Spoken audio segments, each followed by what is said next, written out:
Okay, hi Joshua. I hope you're having a good holiday. This is a slightly new way that we're doing to give you back your feedback, and I think it's probably a bit easier than reading through reams of comments. So, the first thing I would say is I've read through and I'm very pleased with what you've done. Generally, what I do is I highlight in yellow ideas or expression that you need to look at, and then a few little typing errors, which I generally do in red. Okay? Now, I'm not going to change all of your editing, your grammar, and silly things like this capital letter. I'm showing you one, and I think I've done them a couple of times before throughout, but that really is your responsibility. On the whole, though, I would say your editing is so much better, Josh, so well done. You've got good understanding of how, yes, over the past 70 years, how advertising has changed so drastically. So well done. Now, the only thing I would say is you need to change the order of your headings. You need to go back to the task sheet and you need to reorder your report as is laid out on the task sheet. So it goes form, purpose, target audience, social context, visual elements, language features.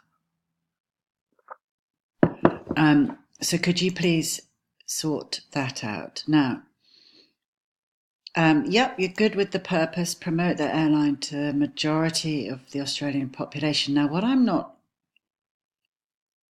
you talk about this again in the target audience, but at this point, until you've actually analysed the target audience, just say to the target audience, because I've got a bit of an issue with you saying the majority of the Australian population, and we'll come on to that.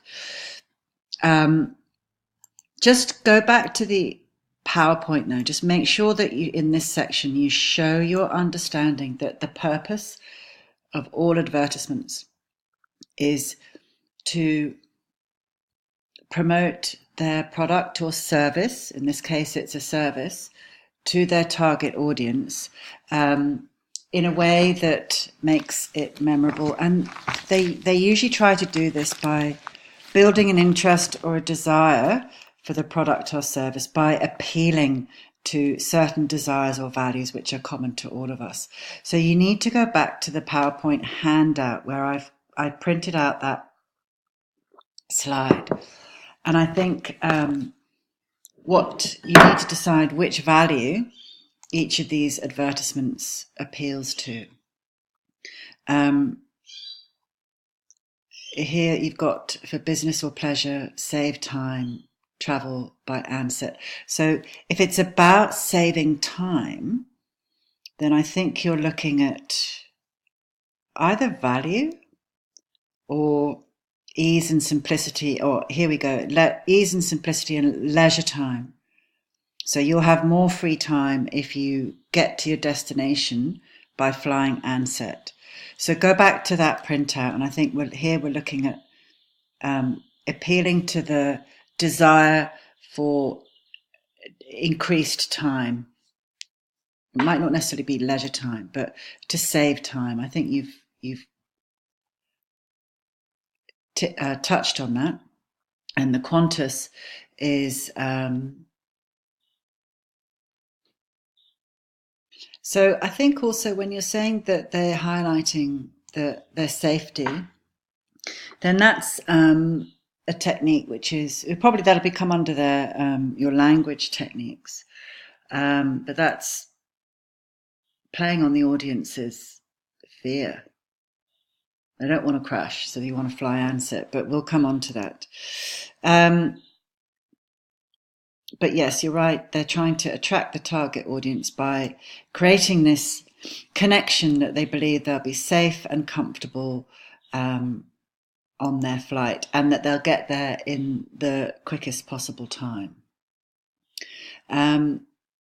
Yes, but it's not just the modern Australian population. because again, in your social context, you have to show your understanding that Qantas is in a multi-billion dollar industry. And in recent years, it has had to go into competition with a lot more international airlines, which fly in and out of Australia and fly all over the world, not to mention the budget airlines. So I think what Qantas has had to do with it feels like home is they are promoting the personal face of their airline, that you're getting this personal service by people who are dedicated. Oh, I don't fly for the money. I fly because I'm flying you lovely people. So just in this part, you probably just need to make it clear it's appealing to their target audience because it's showing that it's a trustworthy and it's a reliable, trustworthy. I think there is an element of patriotism there because you've got the spirit of Australia, but I think it's not the prominent one here. Okay. So this is, as I said, your order of headings is a bit confusing. So I just want to talk about your target audience first. So target audience. Now you say the majority of the Australian population with sufficient money for air travel. I think what you need to make clear here is probably at the time, very few people would have been able to afford to travel. So I think you just need to change that a bit and make it clear that in 1937, people either flew for business, in which case it would have been paid for by the company, or some very rich people. So it's a very small part of the population, but it was obviously growing. So this is a time when they were trying to grow people's interest and willingness to fly.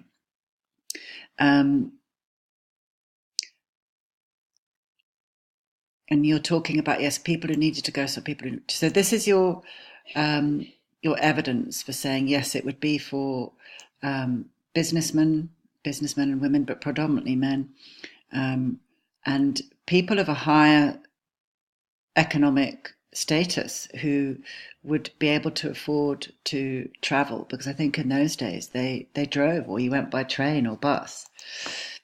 The Qantas, and it is Australian, so I think it is appealing to, it is a very much an Australian audience, whereas Qantas shows the evolution of the development of international travel, because although it's an Australian company, it's promoting its airline to air travellers all internationally. But you just need to be a little bit more sophisticated with your language. So not everyone, you need to say it's an extremely broad target audience because of how much more accessible flying and normalised flying has become since that Ansett advertisement. However, I don't think it's not advertising to the sort of budget traveller. Everybody knows that Qantas is not a cheap airline. So I think when you talk about the target audience, it's not the sort of Contiki tour brigade. I think we are looking at a more a more discerning customer, one who values service and reliability, just like the Ansett advertisement, but they're looking for that personal service. They don't want, when it says I don't just fly planes for a living, that is a sort of having a bit of an attack at the budget airlines. That's it. That's a ship them on like cattle, charge as little as you can, but you get packed in like cattle. I fly people, and there's a difference. So it's as though they're trying to show their value for money. You'll be getting a much better service if you buy this airline, and it's kind of understood that we know that it's more expensive, but you pay, you get, it's justified because the service that you get is so fantastic. So I think you need to just, when you talk about target audience, make it clear that it's not your budget traveler. I think it's possibly family or older or business, but travelers who value service rather than, and reliability and comfort and being treated like a person, than the budget traveler. So we were on audience. So I think you just need to check that. Okay. Now, form. Now, what you've done is you've misunderstood form, but that doesn't mean that you can't use this. This is where you're analyzing the visual elements. So you just need to change the heading here, and we'll come back to it. But under form is very simply, what form does it take? Is it a billboard? Is it in a magazine? Is it in bus shelters? Now you need to just think, where would the Ansett ad have been placed?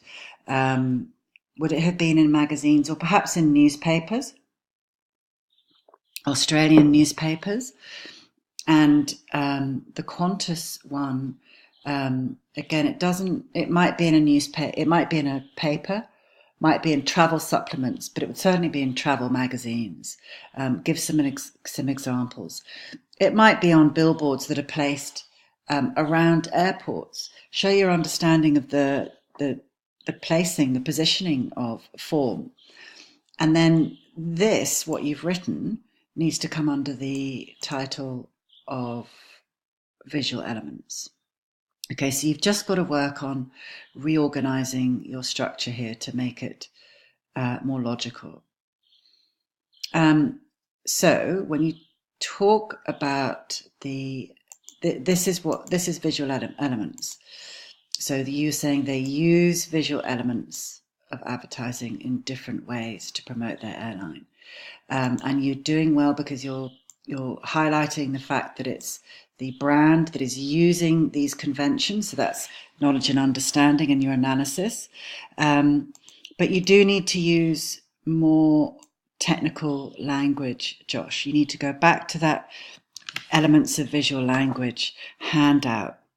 And I need you to be referring to camera shots and angles, the positioning, the color and lighting, and the division. How has it been? How has the page been divided up to enable us to really see the service and the product? And here they've overlaid the plane stretches across all these central cities, which is sort of reinforcing this idea of how it spans these major cities with ease. Look at the use of capitals. It's very it's quite authoritative and forceful, but you need to look at the color. And the logo here is reinforced, the color here is reinforced in the typeface, and it's reinforced in the colors of the airplane itself, and again within these landscapes. So that's all about brand reinforcement, so that you recognize that logo and the color, even if you can't see Ansett Airways. The fact that it's italicized, it's reinforcing this idea of movement, of moving forward, of connecting.